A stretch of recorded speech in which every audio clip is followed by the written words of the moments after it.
Welcome to Special Education and 504 Boot Camp.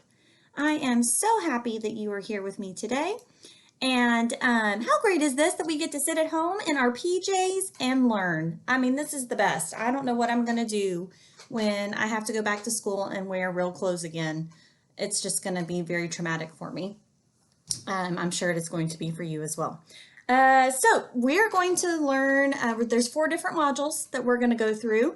We're going to learn some just basic stuff about special education and a little bit about 504, not a ton about 504, just enough that you can sort of differentiate between the two. And hopefully you can walk away from this and feel like you've learned something. I know that the temptation with these online webinar things is to press play and then want to walk away and do some laundry, wash some dishes, you know, and then come back and press play on the next module. But hopefully you'll find this stuff interesting and you're going to go, wow, I learned so much. That was so awesome. And hopefully, and if not, don't tell me, okay? All right, here we go. Let's dive into our next slide. If I can get to it. There we go. All right, Module 1, we are going to talk about the difference between Section 504 and special education, and then how do you qualify for Section 504 versus special education.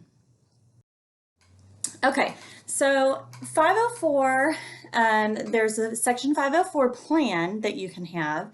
And for special education, you would have, if you qualify, what's called an IEP or an individualized education plan. And the big takeaway that I want to talk about on this specific slide, because we're going to get into a lot of this a little bit more detailed later, is the type of law that each of them is governed under. So for Section 504, it's governed under the Civil Rights Rehabilitation Act of 1973, which comes from the Office of Civil Rights, which is completely different than special education, which is governed under the Department of Education, or TEA. Well, for us in Texas, it's TEA. Otherwise, it's under IDEA, under that, and federally, which is the Individuals with Disabilities Act. So they're 2 completely different governing bodies which look over these 2 different types of plans, okay? As far as requirements for eligibility, I'm not even going to hit that right now because we're going to talk about that here in just a second. In each plan, both of them can have accommodations. Both of them can have modifications. Both of them can have related services, though for a 504 to have related services is very unusual. Typically, if the need is great enough, you're going to have them in special education instead of 504. It's very, very unusual for you to have a related service in a 504 plan. And then IEP is going to have more additional help available to them as well. We'll talk about that more in a minute. Another thing I really want you to take from this is this age limits and where these plans are used. Okay, so for Section 504, there are no age limits with this plan. So this can follow them actually out of school, onto college, and even into the workplace. So this eligibility, it goes on forever for them, which is kind of a neat thing that they can carry it on with them into the workplace one day. However, for special education, it does not transfer into college, nor does it go into the workplace. So it is just through 12th grade for them. It is purely for when they are in K through 12th grade, or EC. Well, I'll get into that here in a minute too. It's for birth through 12th grade actually, but we'll get into all that here in just a second. Okay. All right, so what we have is the student population. So we start out with every single kid that's in the school, okay? And then we've got kids with impairments, and that's a smaller population of kiddos, right? So we can see that the student body is narrowing. Now, not all kiddos with impairments are going to need assistance, right? So I myself is an example of that. When I was younger in middle school, I was diagnosed with an autoimmune disease, and I had to actually leave campus and go and receive physical therapy and occupational therapy for it. However, it did not affect me educationally, so I did not need a 504 or special education plan. So I would have fallen into this yellow part right here where I had an impairment, but it didn't affect me educationally. So I was just in general ed like all the other kiddos. I had an impairment, but I didn't need assistance. Now, there are some kiddos who have impairments that substantially limits their ability to access the curriculum. These are kiddos who would be eligible for a 504 plan. And so that would be this little area right here. And so you can see the population is getting even smaller and smaller. Then you've got kiddos who maybe that's not enough assistance for them and they need even more help. And so they would be then eligible for what's IDEA or special education. And that's a very small portion of the population that would be served through IDEA or special education. Now, as you can see, the population grows smaller and smaller and smaller and smaller with these assistants. However, the assistance available to them gets larger with each section. So it's kind of a backward staircase. So we've got our general education students here, and they receive the general curriculum, they receive assistance available through general education, which would be RTI, tutorials, math and reading lab, that kind of assistance. So that's every single kid in school, general education students, everybody. Well, then we've got the kids who need 504 assistance. So these kiddos have all of these rights and services available to them, plus then they have their 504 plan available to them as well. So they still receive all those assistances and the rights available to gen ed students, but then they also can receive the accommodations, supports, and services available to them through their 504 plan. Typically, it kind of changes their learning environment right here to enable them to learn alongside their peers, okay? So then those students that still are having trouble or struggling would move up here into the special education assistance.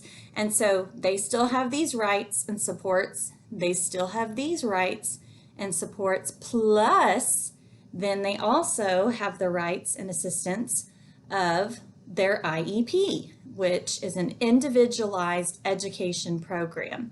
And so these could include accommodations, specialty programs. The big keywords you're looking for with special education beyond 504 is that they need specialized instruction, individualized instruction beyond what is available in a 504 program. And typically this is where they would also receive their related services. Related services are things like occupational therapy, physical therapy, audiological services, orientation and mobility, psychological services, etc., etc. So there you go. You can kind of see the staircase. Okay, who qualifies for Section 504? So 504 is very broad. To get into it, it is not near as difficult as it is to get into special education. The procedures are very flexible, and there are much fewer regulations by the federal government in terms of compliance for Section 504 plans and eligibility. Okay, so really there's just sort of three things that we look at to get into a 504 plan.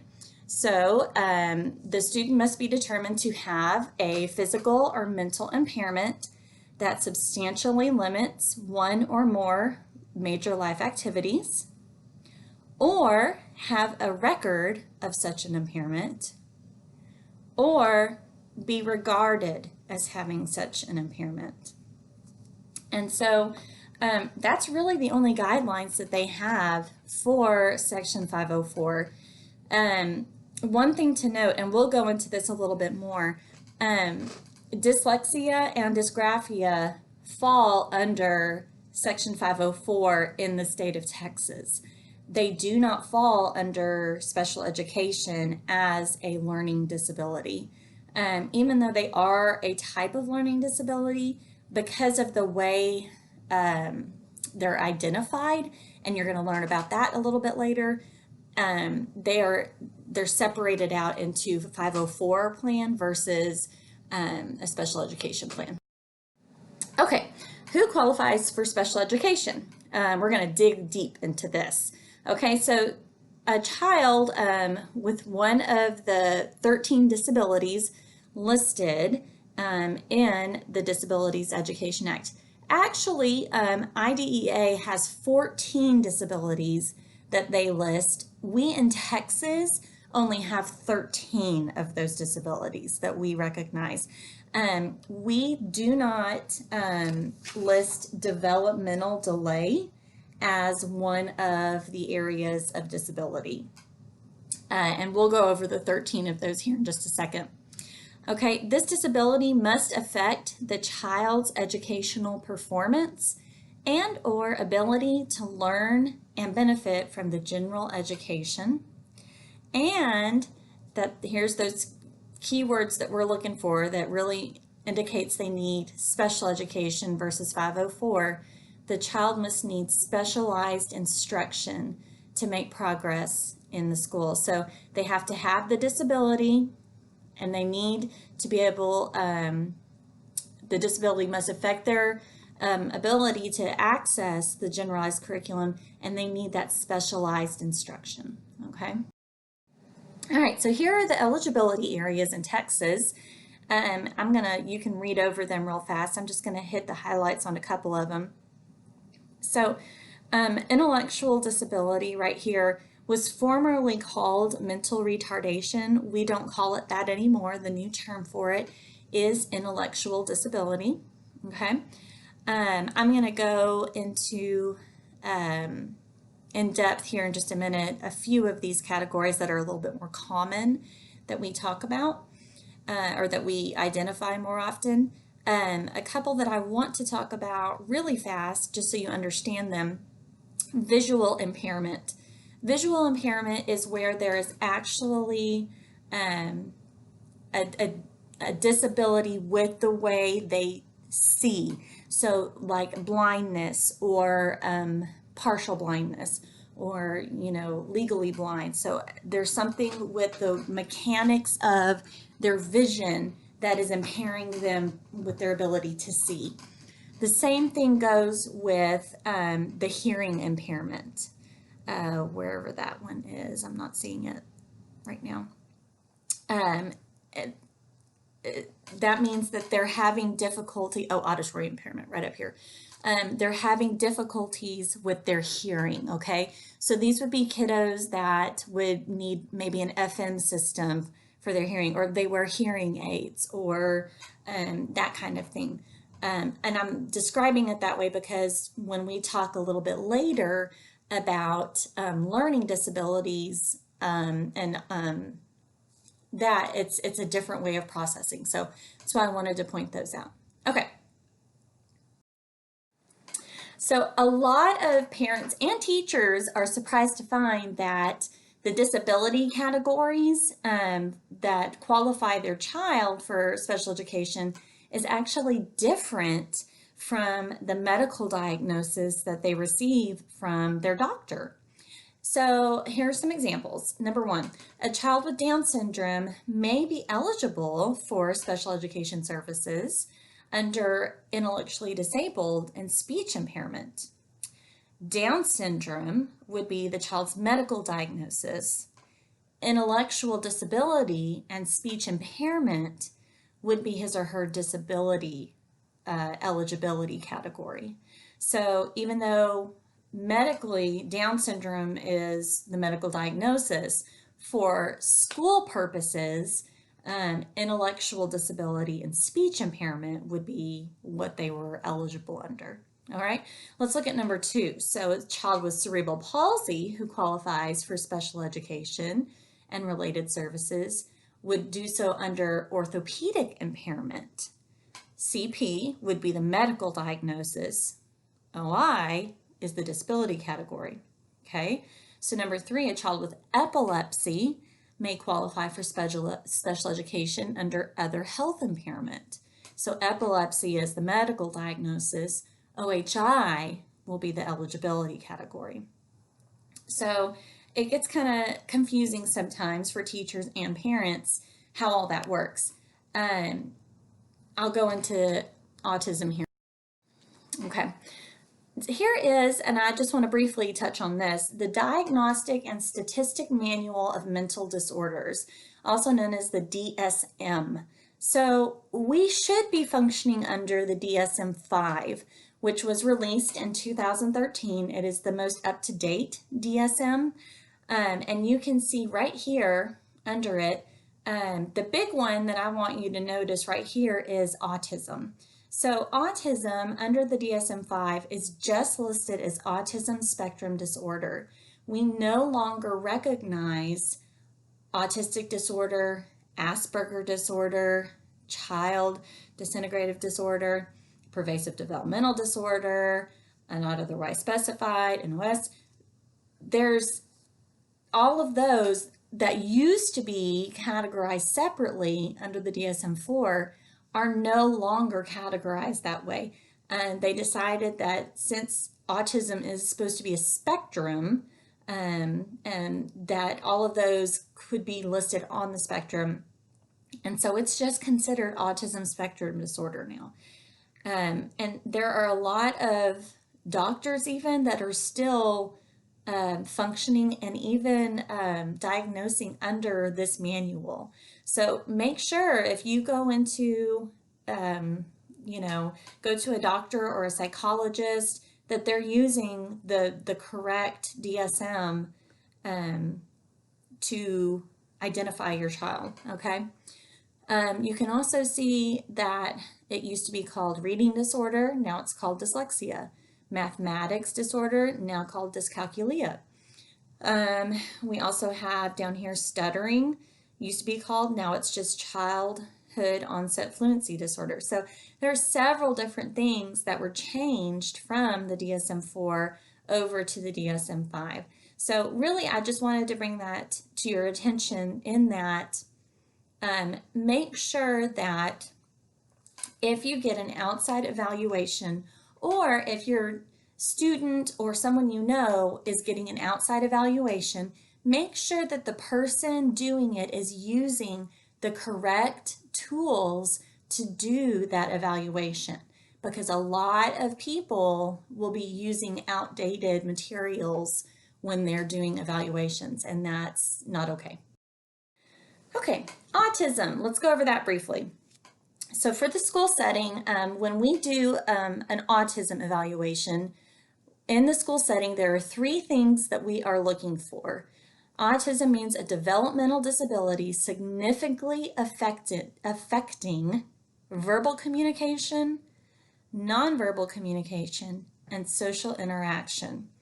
Now remember, when we are doing an evaluation within the school, we are looking at these three things and how they affect them educationally, okay? They may be having some difficulty socially, but if they're functioning okay academically, we may not be able to have a justification to qualify them. So there's a lot that goes into these evaluations, and that's why we have a multidisciplinary team that goes into these for autism evaluations. We always do what's called an ADOS, where there is a diagnostician, there is a LSSP, licensed psychologist, and then there's also a speech pathologist. We all sit in and do that evaluation together.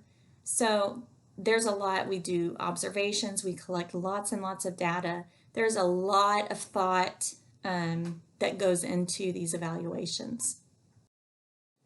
Emotional disturbance for the schools.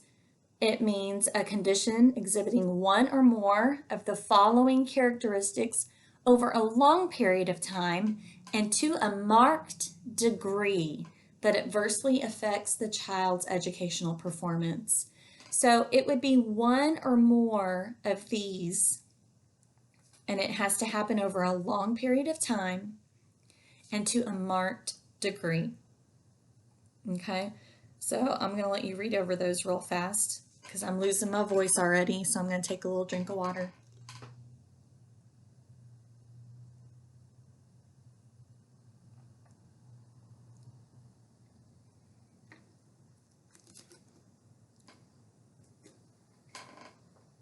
All right, moving on to the next one.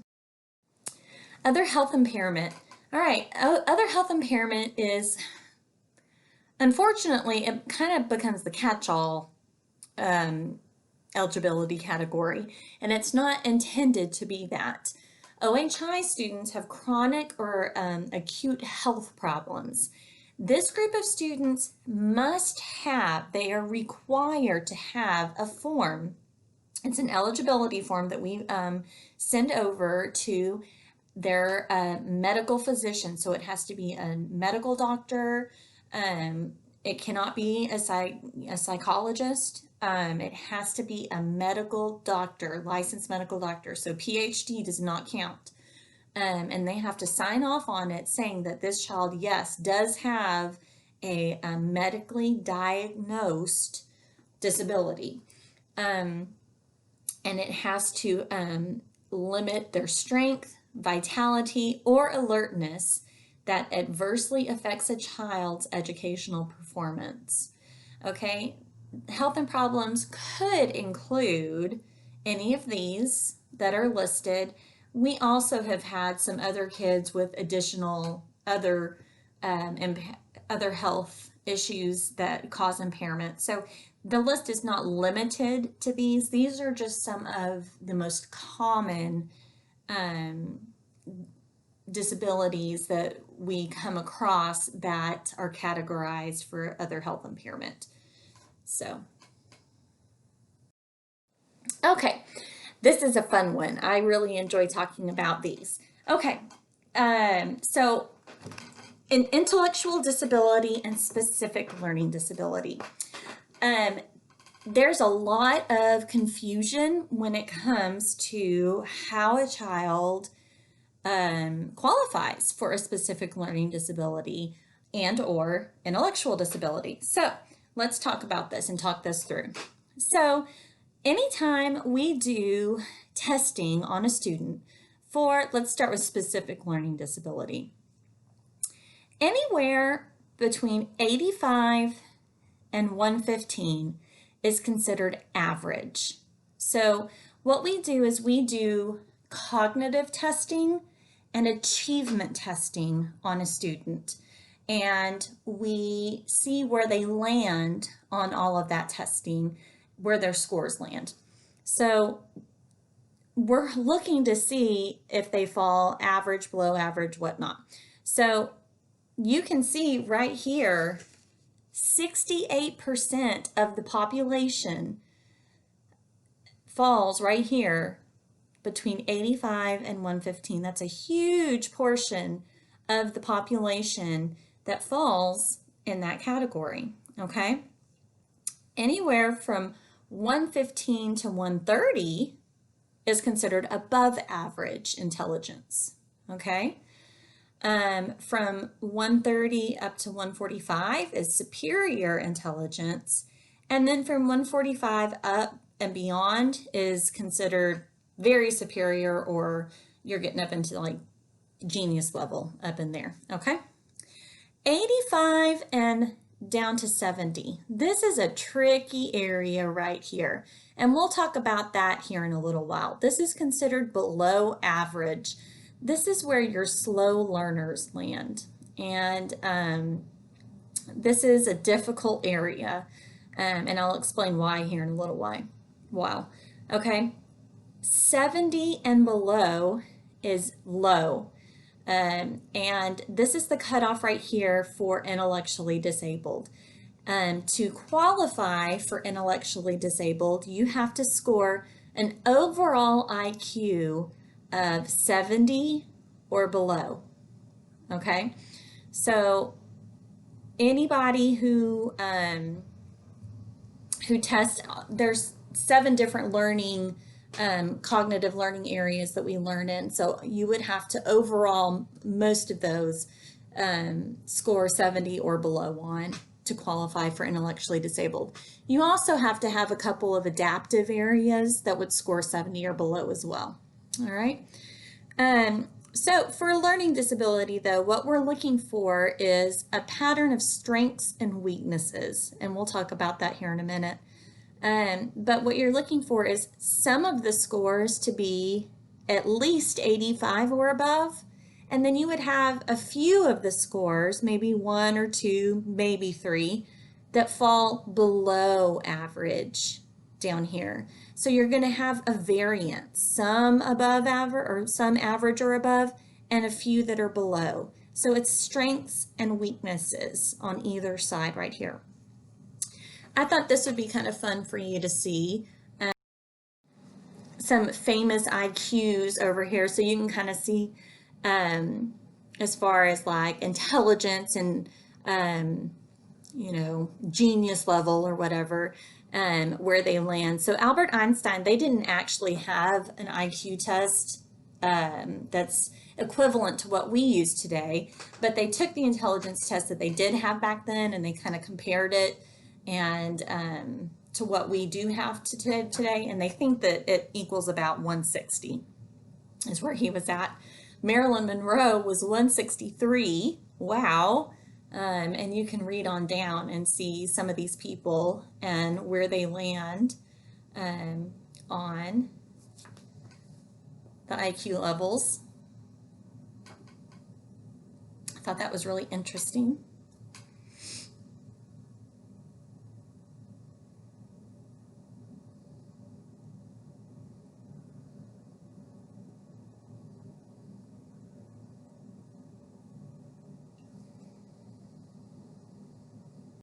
Okay, so as we talked about before, a specific learning disability is a disorder of one or more of the basic psychological processes involved in understanding or in using language, spoken or written, that may manifest itself in an imperfect ability to listen, think, speak, read, write, spell, or do mathematical calculations.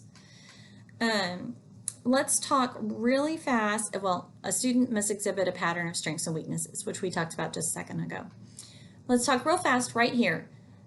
A specific learning disability does not include learning problems that are primarily the result of visual, hearing, or motor disabilities, intellectual disability, an emotional disturbance, or environmental, cultural, or economic disadvantage. So these right here that are italicized, those are what's called exclusionary factors.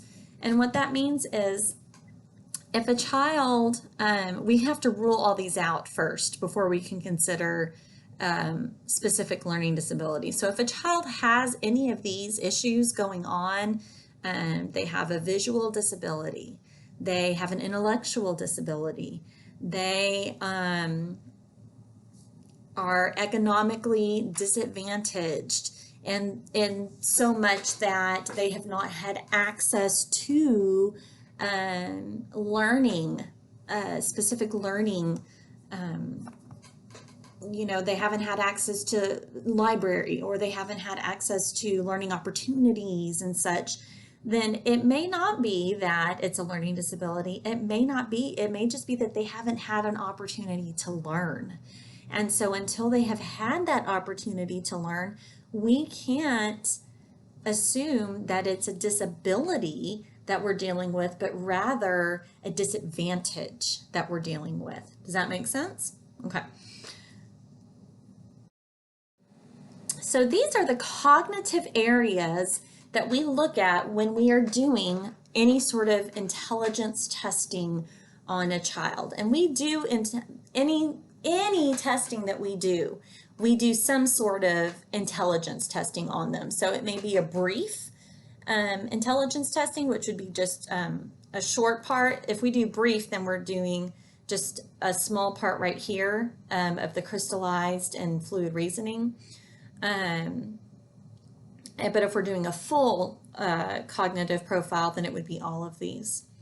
So crystallized intelligence is basically your kind of your street smarts, if you will. It's your vocabulary. It's your base of knowledge of life.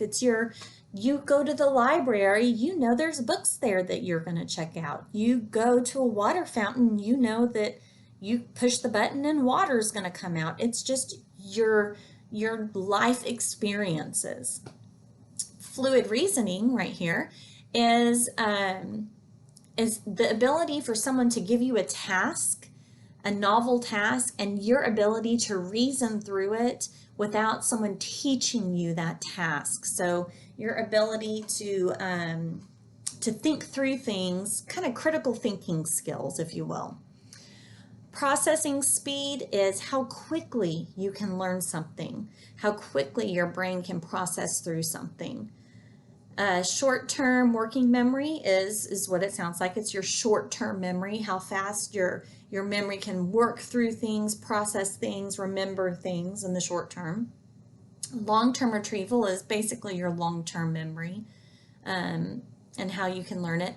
Visual processing, this goes back to what we were talking about earlier. This does not mean that you cannot see physically. This means how your brain intakes information visually and then processes it. Okay, so mazes, if you look at a maze and how your brain can work through it, or manipulatives and how you can build things with it, or reading. I mean, this one is very important for reading, how your brain can see those letters and put them together and make coding out of it, So that's what visual processing is. Auditory processing, same thing. It doesn't mean that you have difficulty with hearing, but rather with how your brain intakes that information auditorily and then processes it. And so any of our kids that have trouble with dyslexia, we have found that auditory processing is a huge, huge issue for them. And that's a misnomer, because a lot of people think that dyslexia is, letters swimming on the page, or writing your letters backwards, and all of these things. And actually, it's not that. It's an auditory phonological processing issue, and we'll talk about dyslexia a little bit more later. So these are the 7 cognitive areas we test. Then we compare those with achievement areas. There's 8 achievement areas that we test. And when we're testing these areas, the cognitive and achievement, these are standardized tests that are comparing to kids all across America that are the same age as that child that we're testing, and how they compare to them. So we test for basic reading skills. That would be just basic word reading, reading fluency, reading comprehension, written expression, which would include things like writing paragraphs, editing, spelling, basically it encompasses all sorts of writing inside of that. Math calculation is just basic. How do you compute math? You know, addition, subtraction, multiplication, division. It gets up into a little bit more difficult. The older you get, it gets up into some algebra, into some even, I think, calculus later, but I don't test kids that high, so. Math problem solving would be word problems. Listening comprehension is listening to stories and then being able to answer questions about it. And then oral expression, how they can express themselves orally. So then what we do is we get all of those scores, okay? Remember, 85 to 115 is average, okay? And so we get those scores and we put them all down on the paper and we see, are there any deficits, okay? Are there any of those areas that are below 85, okay? And if they are, do they correspond to the achievement area? So as you can see, fluid reasoning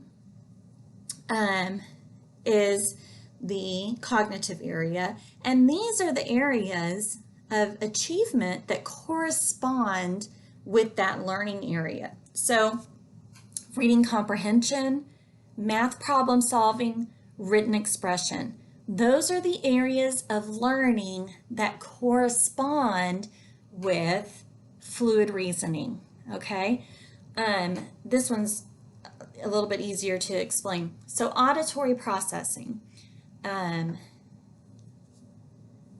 We've got listening comprehension, written expression, basic reading skills, okay? So math calculation, for example, is not on here. You don't really need to be able to hear very well to do math problem solve or to do math calculation, right? That's not really correlated together with that area of learning, okay? Visual processing, math calculation, you absolutely need to be able to see, but do you need to be able to see for listening comprehension? No, you don't. And that's why listening comprehension is not listed on here as a correlating achievement area for that cognitive learning area. Make sense? So what we do then is we look and see, is there, let's say there was a deficit in processing speed. Say they scored an 81 in processing speed. Okay, well that cognitive area is weak then. That's a weakness. Well, are any of these areas weak? I don't know. Okay, yes, reading fluency is. Woo! Well, then that would mean that we would have a specific learning disability in reading fluency due to processing speed. Okay, let's look here. I'm going to show you one. This is actually a student that I tested this year, and this was the results of her testing. Okay, here are all of the areas of cognitive testing that I did. You can see right there. Here were her scores. Okay, you can see all of them were in the average zone except for two: her auditory processing and her fluid reasoning were both below average, 67, 79. Both of those are below 85. And so same thing for her achievement over here. All of them were above average except for reading comprehension and written expression. Well, both of those correlate with these areas of cognitive learning. So these areas of weakness can be explained by these cognitive areas of weakness. And so she was identified with a specific learning disability in reading comprehension and written expression, which I got from right here, that's where her weaknesses were, due to an auditory processing disorder and fluid reasoning deficits. Okay? All right, for intellectual disability, we kind of talked about that earlier. It's defined as significantly sub-average general intelligence functioning, so less than 70, existing concurrently with deficits in adaptive behavior. Okay, so this is another student that I did this year, and his overall average intelligence score was a 45. Okay, so remember the cutoff is 70. And so his intelligence level was at a 45, which is extremely low. And then we did some adaptive testing on him, and he came in below 70 in the areas of communication, functional academic skills, social interpersonal skills, and self-care. So he qualified as a student with an intellectual disability. Now, slow learners. Slow learners is a term that's used to describe students with lower abilities. Those are those kiddos that fall in between that 70 and 85 zone, okay? Special education is provided for students who have a disability, but slow learners don't have a disability, but they do need extra support, okay? They're the ones that just break my heart because they're stuck. They are just stuck in that no man's land. Their cognitive abilities are too high to be considered for an intellectual disability, but their overall cognitive abilities are too low to be considered for a learning disability. Typically, there's not enough strengths and weaknesses. They don't have enough strengths for it to be considered a pattern of strengths and weaknesses.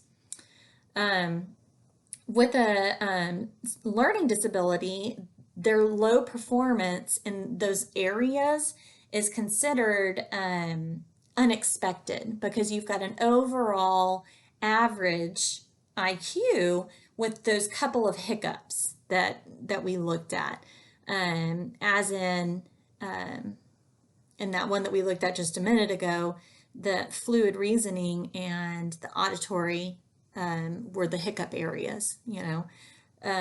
But with the slow learner, all of them are below average, just not so low that it qualifies them for intellectual disability. So unfortunately, what happens is with a slow learner, their performance outcome is really expected with their IQ. Their IQ is low, and so low performance for them is expected. And so that doesn't qualify them for a disability. And these are the ones that when we test them just break my heart, because I want to be able to help them, as I know you do too. But they just right now fall in that no man's land. And so we sometimes will be able to qualify them maybe through OHI, ADHD, through other means that way, but sometimes they don't qualify. And so we will have to just keep serving them through general education interventions. And I'm so sorry. I know that that's hard news for you as teachers to hear. It's hard for parents to hear. And believe me, on our end, it is really, really hard news to tell. Because we've all been teachers, all of us diagnosticians have been teachers, and so it's very heartbreaking to tell. But that's what a slow learner is, and we, you know, it is what it is. We can't change the law. We can't change what the rules are right now. Wish we could, but that's where we fall right now. So be patient with us if that's the results that we give you. That is not us trying to be mean. It just is what it is. So we're all in this together, and we'll try to come up with creative ways to help them even if this is the outcome, okay? So, all right, well, that's the end of Module 1. Go take a potty break, go get some coffee, and we'll come back for Module 2.